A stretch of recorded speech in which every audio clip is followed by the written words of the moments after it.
Und unseren Gastgeber heute, Oliver Grimm von Seat Code, COO von Seat Code, Sponsor von uns und vielen Dank, dass wir hier sein dürfen und das Event mit euch machen dürfen. Oliver. Moderation, die Journalistin Linda Osuski, richtig? Wird auch jetzt übernehmen. Vielen Dank, Linda, dass du heute wieder mit uns bist. Du warst schon mal letztes Jahr in einem großen Event und wir freuen uns immer, wenn du wieder da bist. Und ab jetzt your stage. Hallo, hallo. El micrófono no... está...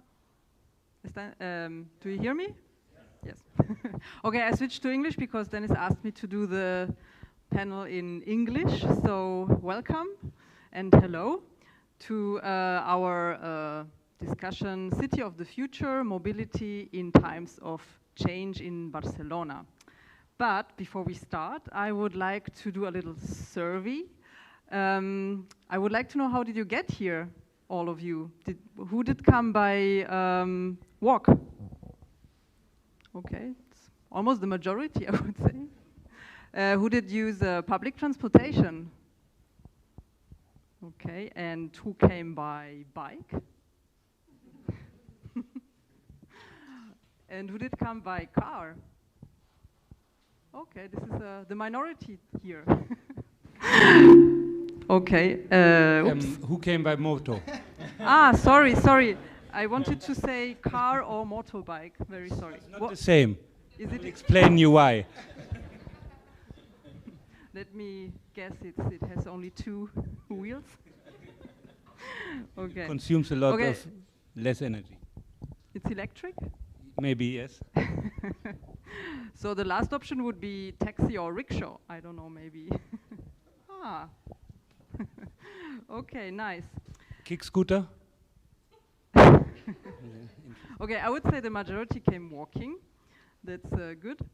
And so I would ask also now our discussants, our panel, to present themselves and tell us a little bit about what you are doing, who you are. And I would start with Manuel.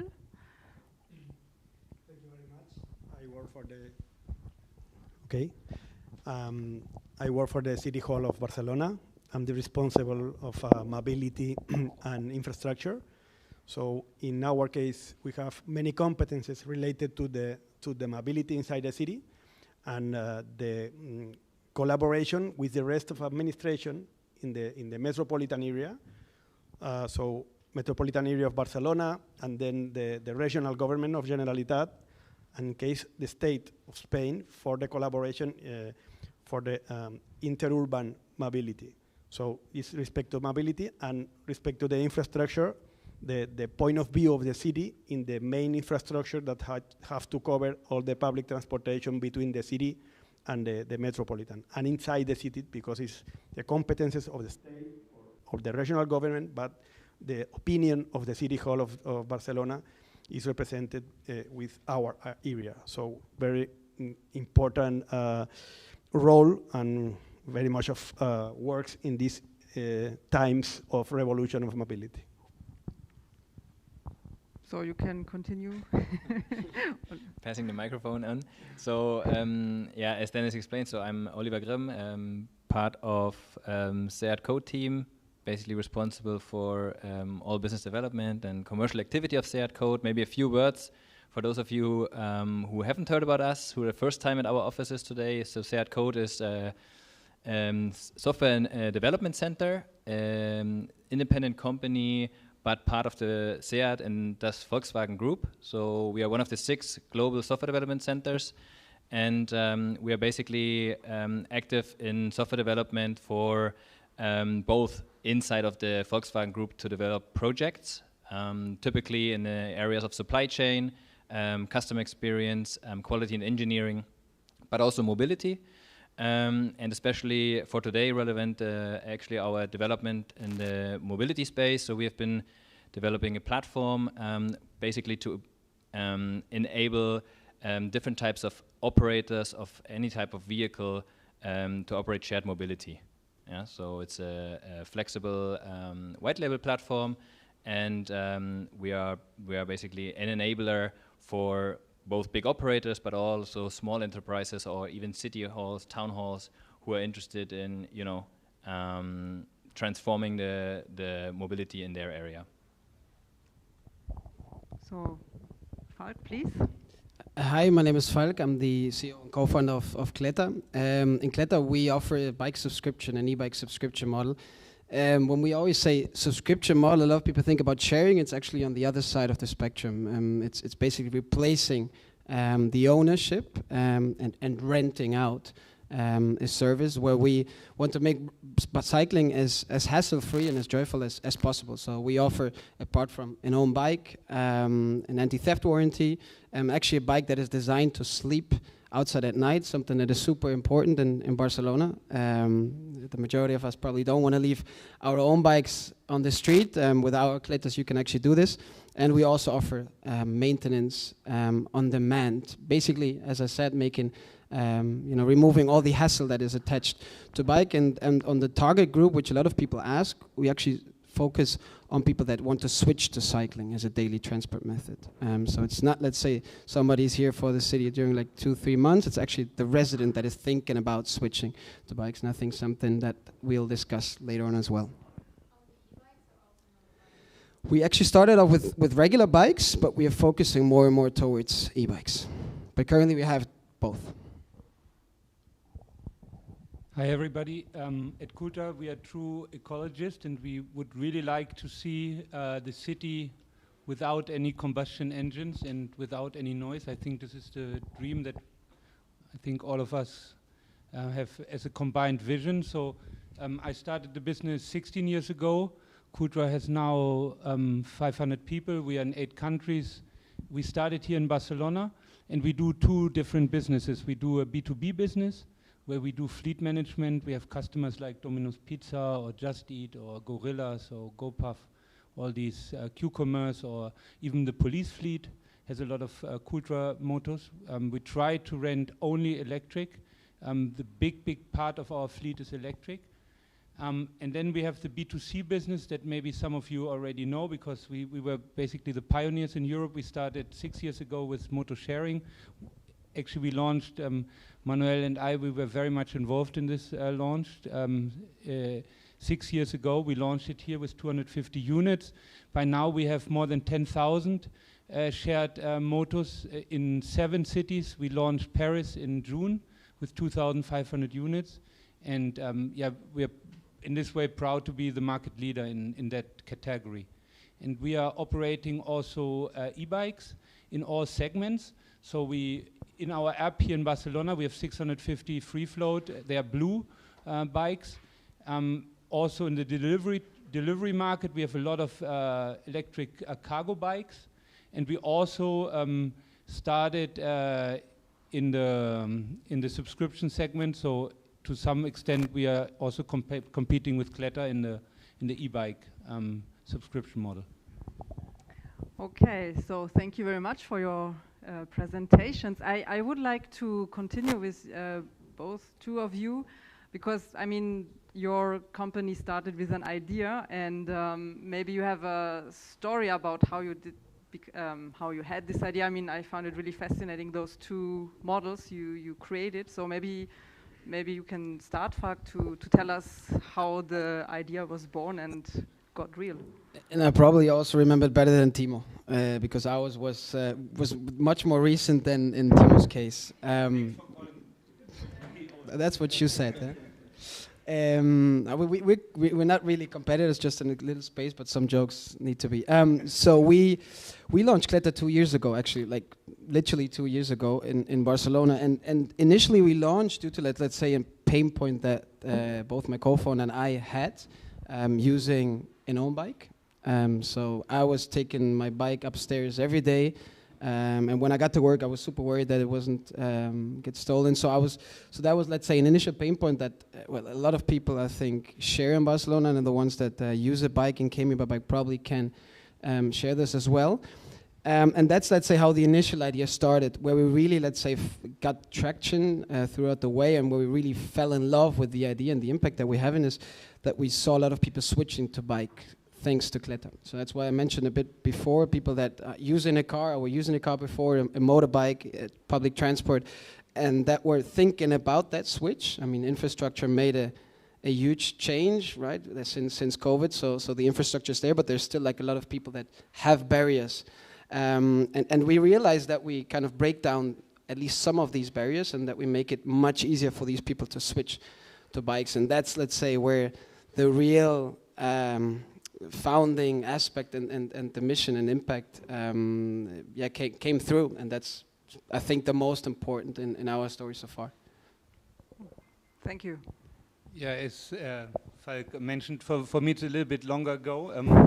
I did an MBA here at Jesse, and I had an own scooter which I had to bring to a workshop, and I had to bring it there for 2 or 3 weeks, and I didn't know where to rent a moto. And so it actually, similar to Falk, it was born basically called Cultra out of a personal necessity. I was also, and that's why my title is co-founder. There are two, maybe you know them, they're the Sprengel brothers. They are more or less invested in, I would say, 35 different projects, so maybe some of you have touched with them. So we were actually 3 guys at the beginning. I was always more in the CEO position and operationally involved. They were only investors, and yeah, and I like to share that story because it maybe for the younger people of you gives you hope to start an own business. We really started with 30,000 euros and buying 25 motos in China, bringing them to a garage near to Sagrada Familia, printed flyers, built a shitty web page, and started renting scooters to tourists. And by now we are a company that is pretty much considered as a scale-up because we are already invoicing 45 million euros. We're EBITDA positive. We have interesting investors. So it's definitely possible, even as a German in Barcelona to found a more or less successful business. So I also animate you all to go that route. Entrepreneurship is really fun. Yeah, nice motivation. So I would like to turn to Manuel, who is like the representative from the city of Barcelona, who is doing a lot, as we can see every day. But maybe you can tell us a bit more about like the big plans on mobility Barcelona has. Yes, okay. Big plans in 5 minutes is very difficult, but I hope the main lines we can share. I was talking about this meeting. It's for me very interesting to share with you with the new ideas of mobility of persons that really are trying to have curiosity for the plans of the city. And it's for me very interesting because I hope that some ideas now will born in this meeting. So let me try to explain our main goals. The mobility is a sector that is transforming absolutely in these times, absolutely. One of the most intensively changing in the city. So everything in the city is related to mobility. And the mobility is changing because the standard system of having a car and use a car inside the city is absolutely out of the plans of future. Not absolutely, but in the same role. Because it's impossible to live in a city as ours and use the car for the majority of the people. So as it's not useful for the majority, it has to be used for the people that absolutely need the car. And the rest that can use another kind of system of transportation, we have to change our mode because the only cars that the city can be inside are the strictly necessary for people that need the car. People and another activities as the tools managing and inside the city. So for that, the city is developing the different networks for use of public transportation, micromobility, bikes, and another kind of system of transportation, especially walking. So the sidewalks in the city, you can see that are very wide. This is trying to promote the walking, and this is one of the main modes of mobility inside the city. The pacified of different streets in the city. So we are trying to reduce the use of cars. We have different category of streets in the city. The main category respecting to the pacified streets is the green axis or the super blocks. So inside the people, the priority is the pedestrian, and the cars can use this street, but not for crossing the city, and just for arriving. So the main is the pedestrian. And the opposite category is the main streets of the city, are more or less not more than 30% of the total streets. It's for communicate the different parts of the street, for crosses the street.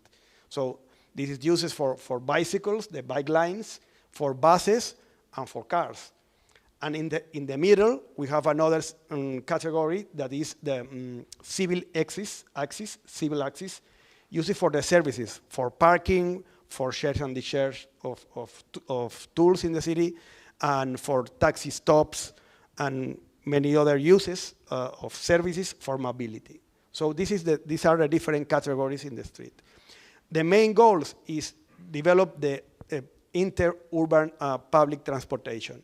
So we are doing now many investment in the tram connection inside the city. You know, the tram in the city was disconnected, one part or the other. We began the work of connecting. The line 9 is the line that connects one side of the city of Badalona and Santa Coloma with the airport and Prat. It has to be connected because the central part of the city was the last part and is improving now the next connection. And then all the access to the city for the buses and for the public transportation systems. This is the main investment for the connection of the metropolitan. And we hope, and the Rodalies plan of the network of trains, we hope in 2030 we will arrive to the more than the 80% of sustainable displacement inside in all the metropolitan, not just in the city and in all the metropolitan. So these are our goals. The promoting of micromobility is important for complement displacement in the public transportation, the first and the last mile. It's because not just is necessary inside the city to complement, and then when you go out the city, how to arrive to your final destination. So in the city, you have different kind of systems, but outside, you have to complement for bikes with e-scooters, etc. So all these macro systems have to be in equilibrium inside the city, using the car just for the necessary works. Is our goal, and this is our actual plan. So the main goals are that. We can share more about it. Okay. What about shared scooters? Why don't we have that in Barcelona? Share of these scooters. We have, so the sharing of vehicles is a priority for the city, okay? This first of all.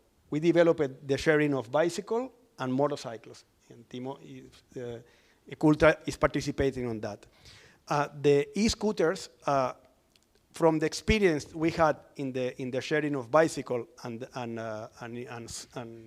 motorcycles, we were working in the e-scooter sharing, and we are working on that because we are trying to correct all the things that were not enough developed in the first idea, because in this regulation we tried to do all the best, but not everything was ideal like we like it to do, because legal and from other point of view, we had to redact in another way all this strategy.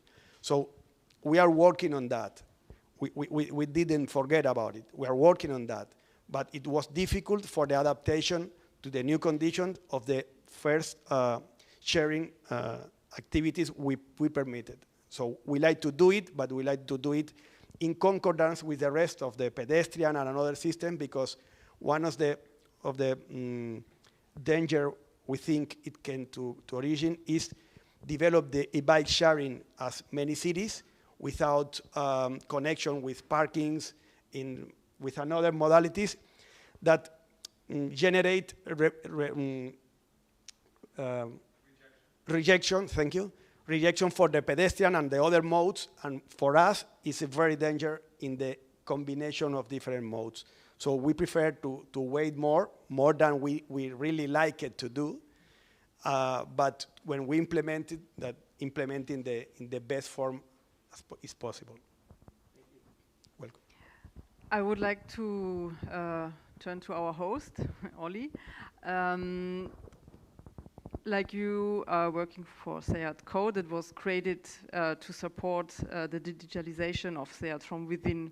But as we heard, the car-free city, or the tendency to have a mostly car-free city, is there. So could you tell us the perspective of your position? What is your perspective on these tendencies, and what are you doing to adapt to this big change we are living? I mean, our objective as a technology company is obviously making the use of assets more efficient in the end, no? So we basically hope that with digitalization, we can have an impact and very much be aligned with the objectives of the cities of Barcelona, also other European cities, trying to reduce number of vehicles, not being used, so just standing around occupying space. I think here we are very much aligned, and also when we talk about different modes, different types of vehicles. Some of you might have seen, I mean, we have some vehicles here at our floor, which we're actively working on. So we basically connect those vehicles with an IoT device, basically enabling our platform to communicate with the devices. So similar what Timo is also doing at Cultra, and Seat Mo is basically one of our customers here in Barcelona, but we also have bicycles in Dublin or in Stockholm, which is basically always the same topic. Our priority is through digitalization, through technology, getting the usage rate of the vehicles up, make mobility more efficient, and in the end have less assets in the city which are unused. So this is a bit the priority, what our vision is for SEAT Code, what we want to have an impact on from a technology point of view, simply for the user, providing seamless access to mobility at any time. Yeah, so basically, depending on a use case, you need a kick scooter, you need a motor, you need a car, any type of vehicle, provide instant access, and at the same time make mobility more efficient, helping the cities also to reduce number of unused vehicles, especially. Okay, thank you. So what I would like to hear from you, from the private economy, you are service providers, and on micro mobility, that is also challenging for cities, but also you came in this space where there was at the beginning not a lot of regulation. So what I would like to ask you is, what do you expect of local governments to improve the situation, or what are the challenges that could be solutioned by local governments? I don't know who wants to start. Timo? I can talk a long time about this topic, so I try to be as specific as possible. I think we as private companies are 100% aware of that we are playing basically on the playground of the public system. So it's absolutely normal that there is the town hall that puts the rules, right? We like to see progressive rules, obviously from our perspective, because we believe that micromobility in combination with public transport is an ideal format to reduce emissions and reduce traffic inside the cities, no? So it's obviously what micromobility is in terms of, and Manuel knows these numbers better than I, we are like a really, really small portion of all the travel that is happening inside a city, right? And the good thing about the micromobility systems in general, we all started with electric vehicles. So in general, micromobility leaves very little traces. I mean, best is obviously bikes, manual bikes, but also e-bikes. So, and then the idea of micromobility is always electric and shared. So being shared, that is definitely a common objective with the local governments, because they want to reduce the number of vehicles and especially make it accessible, right? Because you don't need to have 3,000 euros in order to ride a moped, right? You can pay 250 for a trip. So you can really, it makes it much more accessible also for a lot of levels of citizens, right? And so what do we ask from the governments in terms of regulation? That they see these advantages, that they promote micromobility. So what for us, it's obviously very, very much interesting is that we are not limited. So we believe there should be much more licenses in terms of how many vehicles should be shared or should be shared in the micromobility system. For example, in motors, there was the idea when we started before regulation, there were 6,000 motors running. Right now, actually running are a lot less. So it's actually the regulation, and Manuel recognized it. No, the idea was there to get up to 10,000, and this is what the local government also wanted, but the regulation was not perfectly done in a way that we are now in a suboptimal situation, right? So we understand it has to be regulated. For example, the parking rules. That we have to share the data with the local governments. But what we don't want is maximum licenses. And here you can see different approaches in all different town halls. So there's not like a European regulation which says how it should be done. No. So it's true that the town halls at the beginning, they were maybe also a little bit overwhelmed because it was a new situation. So that's why it's very heterogeneous. You have a complete different regulation in Valencia from Barcelona or Madrid or Milano or Rome. So there should be definitely also tendency, and I'm sure Manuel is in many, many of these forums where they meet with other local governments to harmonize. No? But what we really think is be generous with the number of licenses. No? And he knows my discurso. No? Be generous. It's for me, Barcelona should have a car sharing, one that is not only like Ubico or Virtuo station based, but it should be a free float car sharing. There should be also kick scooter sharing, and there should be many more licenses for moped sharing, because it helps to promote the service. Maybe you want to answer to this. No, and we are like different politicians, you know. We are aligned on values, and we want the best. But I know where Manuel comes from, and I know the limitations that he is suffering inside his job. I didn't know about it. No, yes, of course, it's really a necessity. Yes. Yes, it's really, we share this condition, and in fact, if you remember, at the beginning when the sharing of motorcycles and bicycles began, it began with the 1/2 of the actual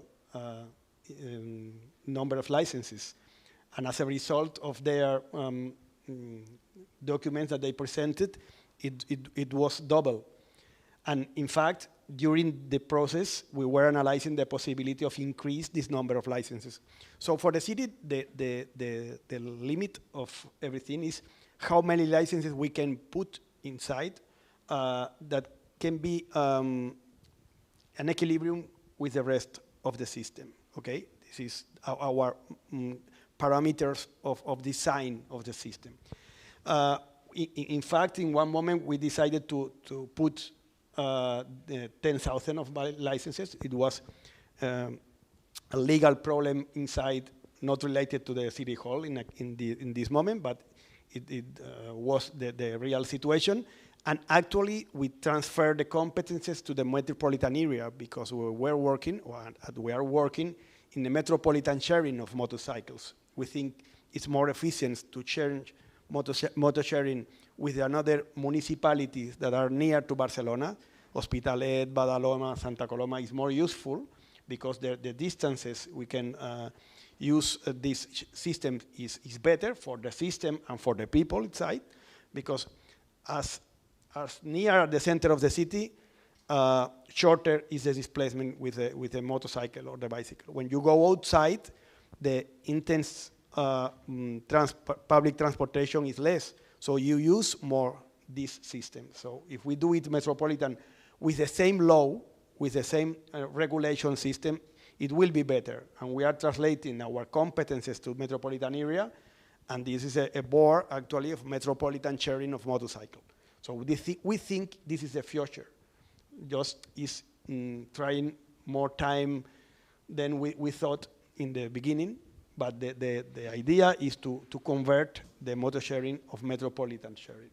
And I totally agree that we have to put as more as possible licenses, having a limit in the intersection with the rest of the necessity of the city, okay? He asked about kick scooter sharing. What's the plan about electric car sharing? Because we all go to Madrid and we see an excellent system of 4 or 5 big electric car sharers, which is, what is the position? Because I know that companies have come and visit you since 6 or 7 years, no? To ask for public car sharing. Yes, really. But each city have their regulation. If city have their condition in the city itself. We were talking maybe 7 years ago with Car2Go, with David Bartolome of Car2Go, trying to implement their system in the city of car sharing. But which are our conditions in our city? We have a very dense city. We don't have space for parking in the public space. Our idea is to sharing the vehicles, but having the parking outside street. You know, see, using the underground parkings, have the sharing of vehicle. In the same situation that actually we have Ubico. Ubico system of sharing is a car sharing inside the city, but they don't use the space in the space in the street, is out street. And we were talking about this idea. And in fact, we like it in Barcelona to implement the car sharing. We think it's one of the priorities, but the situation we had with the motorcycles and bicycles and with the appearing of the e-scooters, that they appear as a sharing process after we began with the sharing of motorcycle and bicycles. It was the reason because it was in the second stage, not in the same moment. They hadn't these services in the principle. So we are trying to share everything. As Timo said, it is a priority for the city to share everything, because when you share, we use the different vehicles the most time that you can use. For us, it's not rentable to have the car parked in the city and not use it. But we have to put it in services progressively and with a consistent system of regulation. And this is the main difficulty from the point of view of administration. It's impossible to put all the vehicles in the with the parking in the public space, because we don't have enough space. We need space for shares and the shares and for taxi stops and for many things, not enough. And maybe Falk, you have other expectations. Sorry, we have questions at the end. If you can keep it for the end, that would be great. Thanks. So Falk, maybe you could also talk about your expectations toward local governments.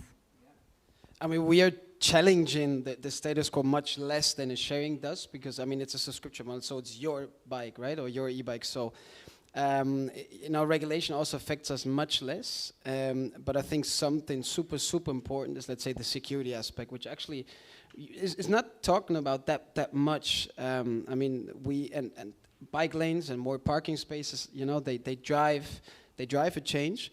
But if you think about who's driving the change, it's somebody who's going to be switching to bikes in our case, right? And I mean, last week the Spanish government actually announced that it wants to increase the quota modal, the model share, to 10% by 2030. We are below 2%. So there's a huge, expected growth of cyclists, where nowadays a lot of them feel, let's say, fear, of driving a bicycle in the traffic in Barcelona or like in other cities. I mean, we talked about it, and you mentioned it in Castelldefels, right, which is much more quiet than here, right? So I think the security aspect is something that we You know, Manuel, I mean, we hadn't met before, but that's something, you know, I'd like to talk to you.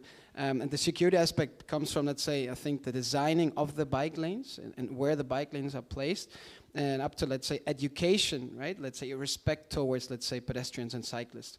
It's something that takes time, and it's something, you know, it's too much to ask for that you change it in a short period of time, but I think, you know, cars, motorcycles, respect and like having more respect towards pedestrians and cyclists is something that needs to be, you know, taken into account. I mean, we all, probably the majority of us has been to Amsterdam, and I mean, you in Amsterdam, and as a cyclist, you just go because you know, like, you're the strong one, right? Here it's completely different, and so I think this is something that where we're dependent on local government, because we see that as a barrier. Like a lot of people actually, you know, like they tell us, hey, I want to, but I'm afraid, and much more people than we actually thought of. So we break some of the barriers of people to entry, but we're not breaking yet that security aspect. We're working on that from a private side, but there's a big side that is, and a big aspect that is on your table.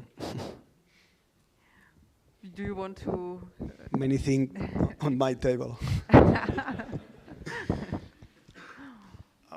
Yes, it's evident that for us the bicycle is a priority in the city. We are building many kilometers of bike lines inside the city. Using it's not simple because we have to use the same configuration of streets and rechange all the lines of cars for put the bikes and put the bus, because we need special place for bikes and cars. And these are many kilometers, okay?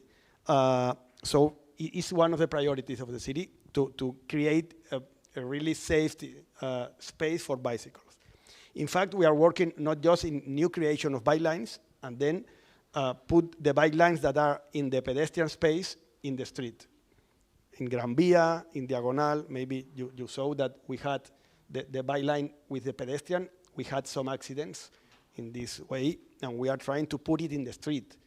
But in the street, we have different problems with another vehicles, but anyway, it's better than in the pedestrian space. And then the parking space. We are trying to distribute this use for parking around all the city. For your enterprises, it's very important to have these parking spaces. But anyway, we are trying to promote another safe spaces for parking bicycles in the parkings out street, in different locales inside the city. So we are trying to promote this kind of work. So our principal problem is the speed where we are developing all the system, but it's not cheap, and anyway, it's difficult because of the works are very long in time. But anyway, this is one of our priorities of city council, is the implementation of we are in our plans. We are trying to more than double the distribution of uses of bikes. So more than 100%, 140% of increase of using of bikes in the city for our plans, mobility plans. So slowly.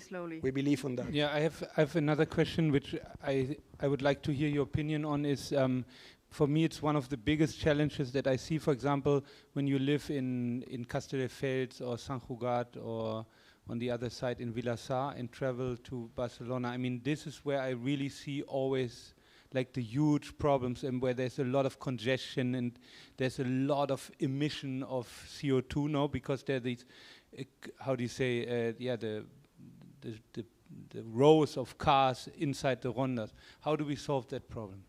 Yeah, besides doing teleworking, which I think is the best way to avoid it, but what else can we do? Because I think, like, I mean, we can travel here inside the city, it's not, but outside it's like a real mess. Yeah, you know, especially during rush hours. I can confirm that. I mean, I live in Castelldefels, and if you have to go every day to Barcelona, either you take the train, which is not always very punctual, or you are in the traffic jam. And we were talking before about that. Because there are some experts that are saying that micro-mobility might be the solution to traffic jams.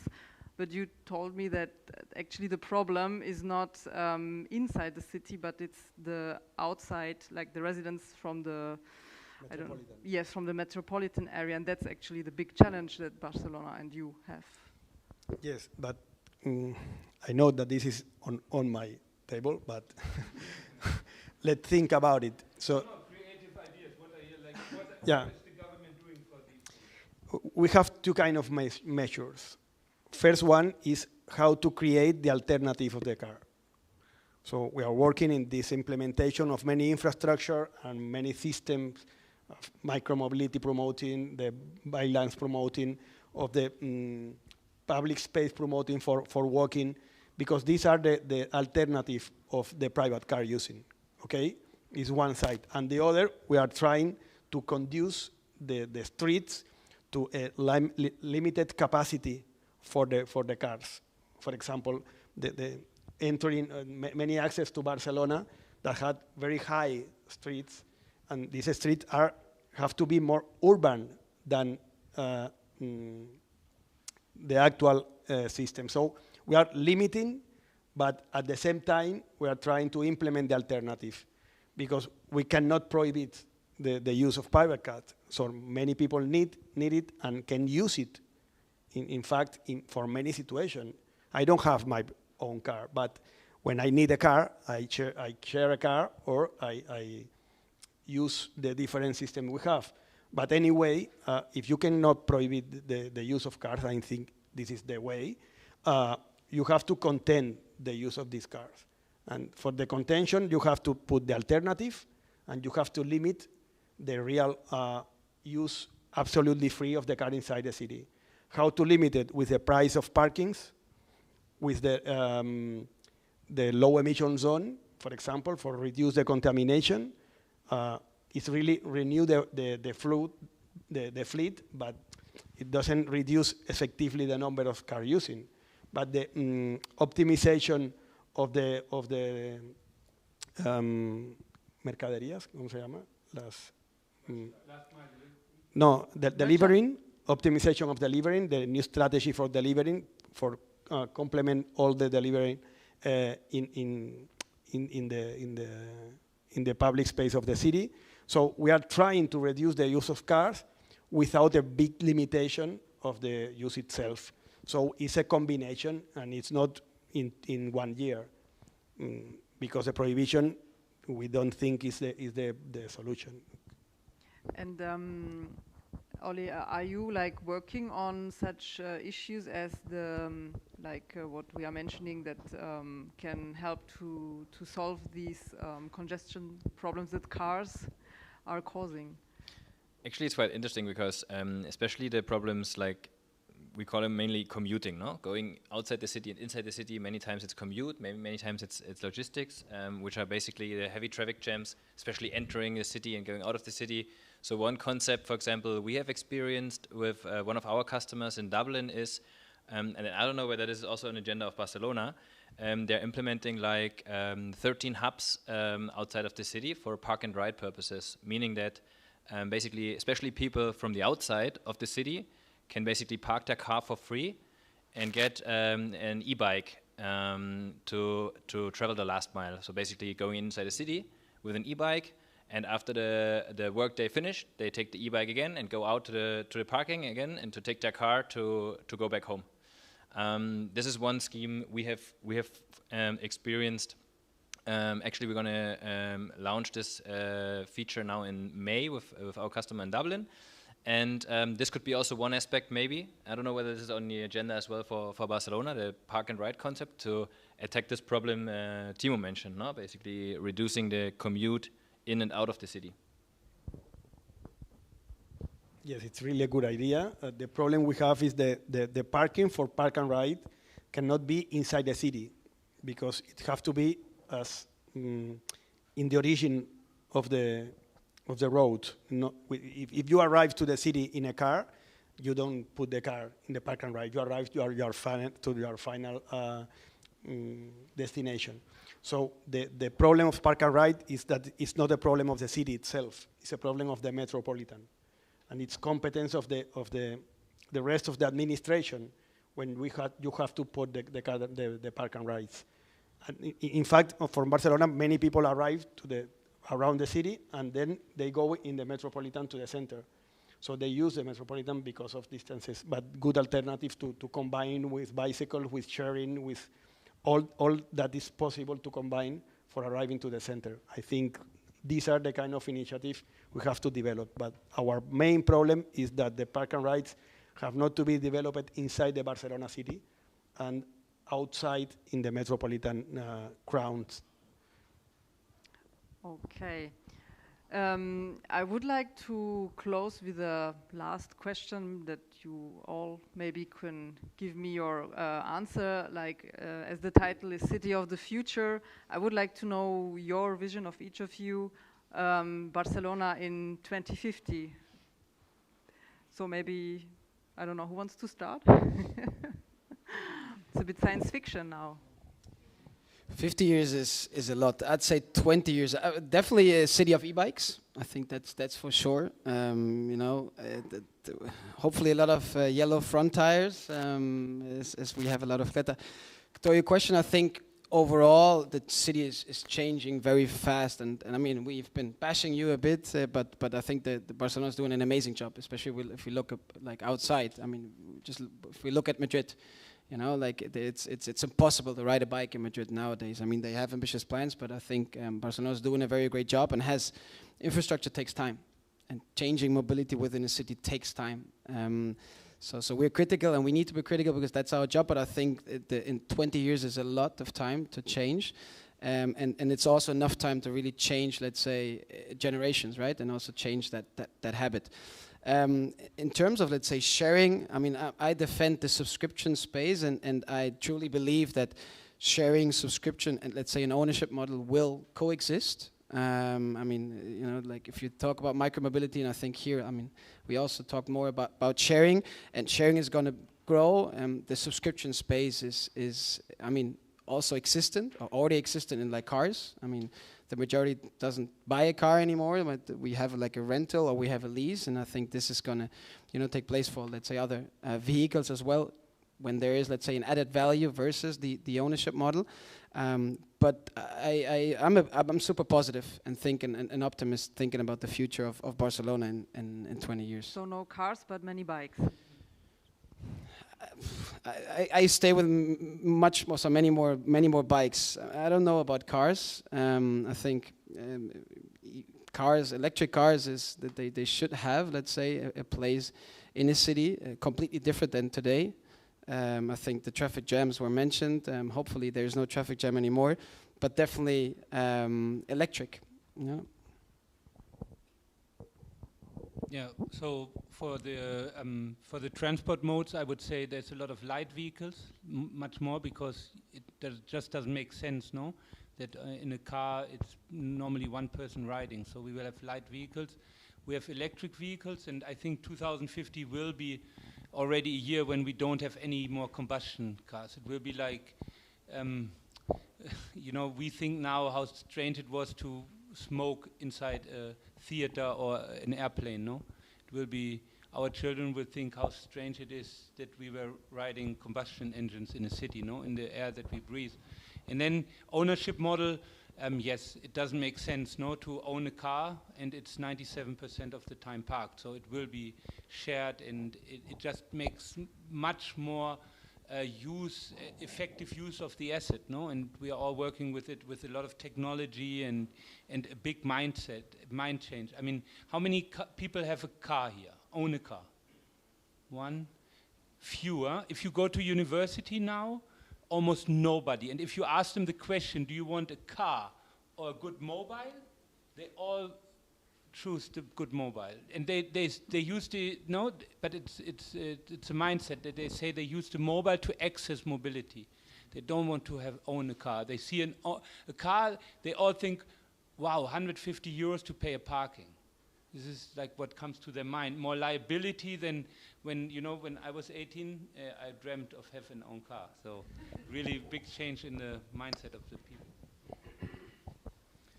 Yeah, so I would basically agree with Falk and Timo. I think we see a very similar, Also, 2050, so in 30 years' time, I think it's a hell of a lot of time, especially at the pace the current environment and economy is evolving. If we see what has happened the last 2 years in digitalization, I think we all see, wow, it's crazy how fast everything is moving. If we talk about 2050, I believe huge change will be happening, especially in the cities. I think many less cars, especially, will be parked, not used, because I am a strong believer of what is happening with the technology is that basically not only because of the autonomous driving, but also digitalization, access to mobility, sharing vehicles. So obviously there will be more light vehicles for last mile. I do believe though, when we start sharing vehicles more efficiently, and I'm not just referring to car sharing, but also ride sharing. So when people actually start sharing trips, when autonomous driving kicks in, and in 2050, I think lots of stuff can still happen. Who knows, maybe even drones are around by then. I think it's just a very, very long time frame in a current pace of technology. But I do believe that, similar to what Falk and Timo said, that the ownership rate of own vehicles will go drastically down in the next 30 years. Okay, I prefer to think about 2030. No, it's closer, and maybe the change in these 8 years is enough for a big transformation. In fact, if we saw 8 years before, we can see the difference between the actual moment and 8 years before. But let's think at 2030. First, for pedestrian, many other things of pacified city, so many spaces for walking, more space for people than for cars. Sharing, everything shared, everything, motorcycle, e-scooters, bicycles, cars, everything shared, because we are in the city, we don't have enough place for not share the things. The individual cars will the minority, I think, for the use in the city. More light vehicles, but not cars, really the people that go in cars, 1 or 2 people maximum. So it's not rational inside. Many young people that in 8 years will be inside, they will think in how to go better from one point to another, and not how to have a car for me for do the displacement and have 90% of time in a parking. The private car will be more connected than today.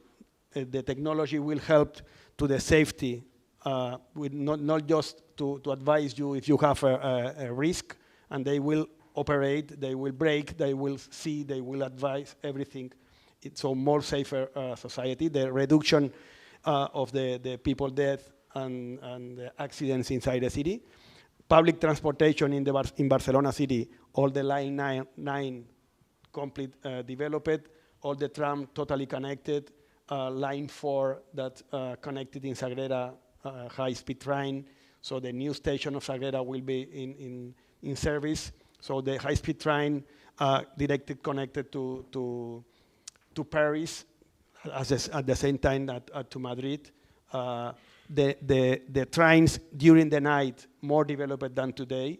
So you will go to Paris in a night from 10 o'clock to 6 of the next day, and you will appear in Paris and in one side and then the other. So the public transportation in trains will work during the night for complement the actual speeds. We have in Spain one of the more efficient network of high-speed train.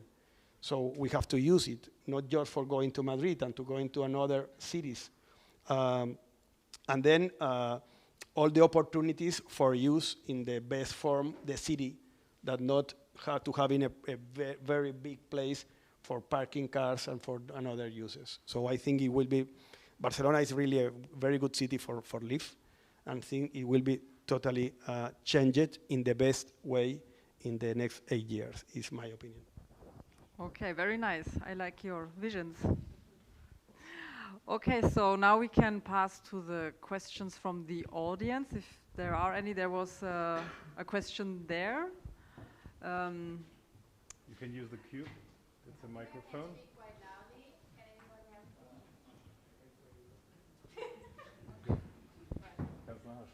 Yeah, no worries. Okay, better now? Yeah.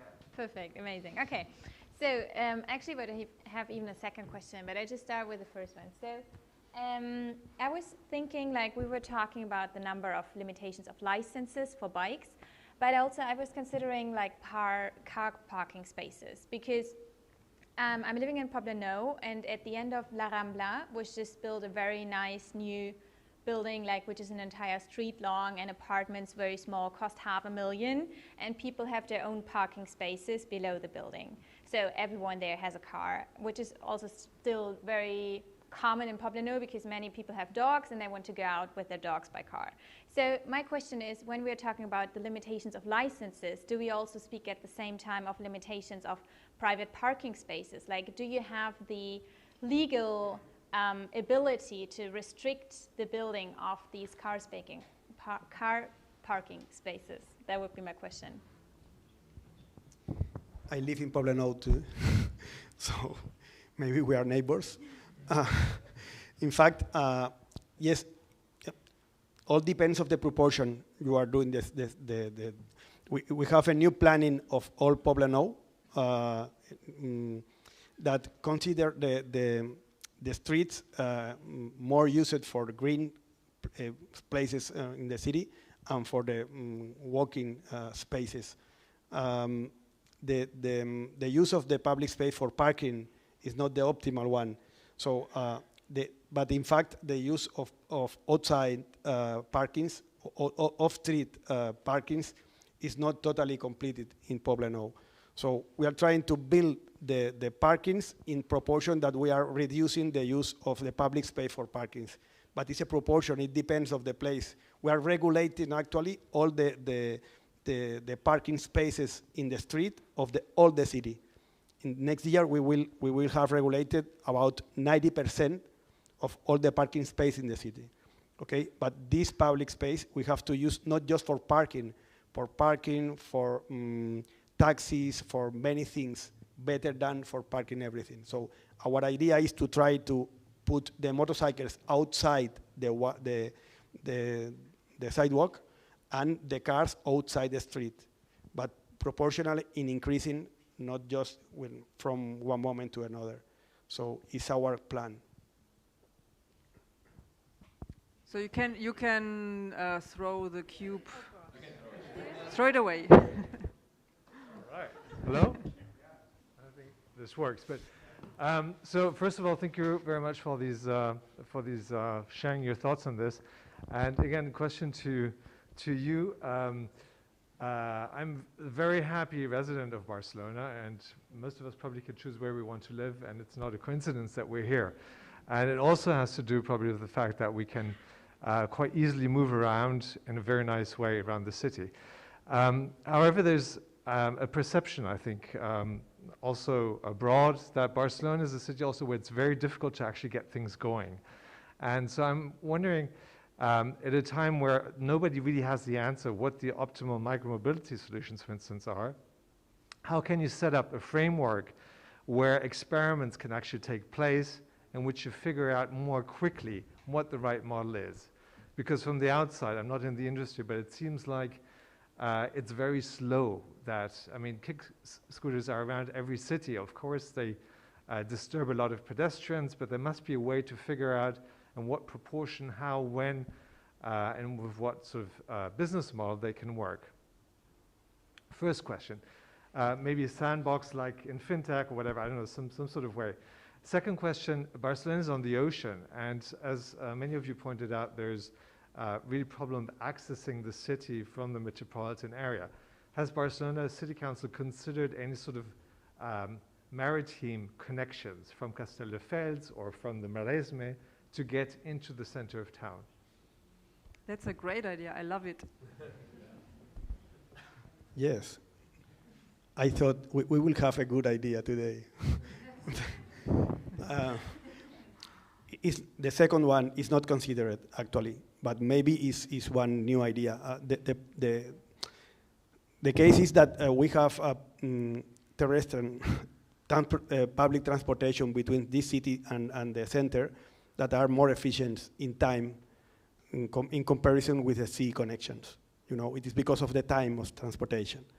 But maybe it's an idea of considering for another transportation that doesn't need a special time for arriving, you know, but as efficient counted as the time of the displacement is better to go in the train, because practically all the municipalities around Barcelona have train, but you have to develop this train for have regularity, connection with quality services.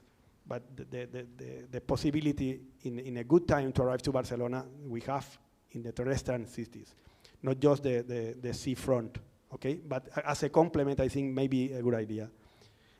Related to the rest of the possibilities to increase the licenses, increase the developing of everything, yes, we have the necessity to increase, but there is an important point in the how legally you can have the alternative that you have, because you have to maintain the equilibrium. If you increase the, if you implement a new system inside the system you have and you are trying to develop, and it crash all the rest of equilibrium between the different systems, you go really down for many years.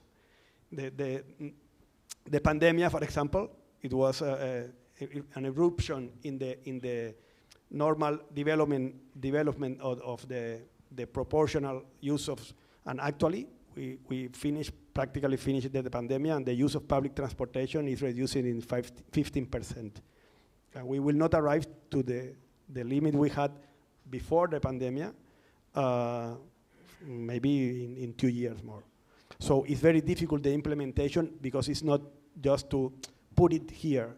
We don't have enough public space for put and test in the public space we have. We have to try to use as efficient as possible this public space for doesn't affect the equilibrium that we have, that is very good, in fact. The modal distribution we have actually is very good itself. So one of the main difficulties is the legality that we have to implement outside. Is not visible, but is determining the final effect that all that we introduce. Okay, so 2 more questions, and then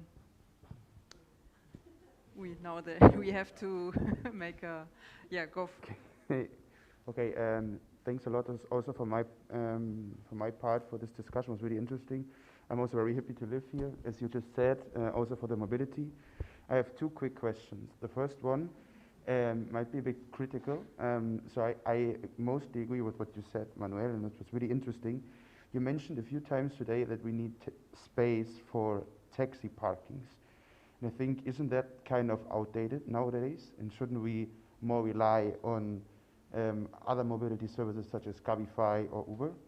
And the second one is how, and I haven't heard today the word home office, which I think is a great and very important point in terms of mobility and to avoid traffic jams.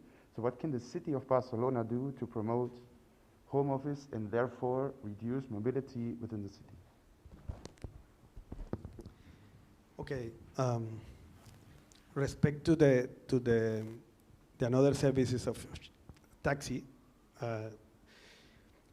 we really don't think as a possibility in a short time the inclusion of this and these other services, because we have a global equilibrium with the actual services of taxis for the main services inside the city. The problem we have with the taxis actually is that we have not the possibility of use the taxis as efficient as we could use that. For example, the technology actually distributed for taxis doesn't permit that the taxi can be stopped and you can communicate with the taxi with a platform and use the taxi. Taxis have to be moving around the city. Each taxi practically every day do 200 kilometers. and more than 50% of this time they are without people. And we have in the city around 10,500 of taxis. Which are our plans respect to that? Trying to, that the actual fleet of taxis, that is enough for covering all the displacement in private taxis inside the city, can reduce the time they are moving without people inside. Because these are our main goal. And we will arrive to this goal with two main actions. The first one was announced in the last weeks, is the creation of public app for using in all the taxi systems. So with public application, all the taxis that are in the metropolitan area can communicate with the client, and the client can determine who is around, and they can take the taxis. It's the same that platform, the private platforms with groups of taxis, but it can be for all the taxis that are working in the city ferries. And the second is combined with that is the micro stops. So we're implementing a big number of micro stops of taxing distributed for all the surface of the city. We announced it in the last days that before the summer, we will increase in 55 micro stops of 2 stops around all the city. It's negotiated with the taxi drivers for identify which are the places where we have to stop and more useful places. And then during the summer and from summer to the end of the year, we will implement a big number of these stops. So with these stops, you can determine when is the taxi nearest of you, and you can use that. But the fleet of this kind of vehicles is enough. So another possibilities are to cover another kind of displacement, but not the same of taxis. This is our idea on this way. The other question? Which one? About the home office. Home office. We don't have a special measure because we don't have the competences to determine how can you work. These are competences of the regional government. But we think this is one of the main powering measures, especially for avoid the congestion during the peak times. So we saw in the development of pandemia that when you reduce the use of peak times, so the capacity of all the ways and all the systems is absolutely better. But it's not our competences. But we are totally agree that is one of the keys of how to more efficiently use all the systems we have for the city. Because the dimension parameter is for the peak times. So as we are running out of time, I would suggest that we stop here, but we are going now to the rooftop, as I was told, and there's enough opportunity to speak to our interesting speakers here, so you can have your questions with them with a drink. So thank you very much to you all. It was very, very interesting, and I also have a lot more questions now than before. And yeah, so thank you very much, and also thank you very much for the audience that came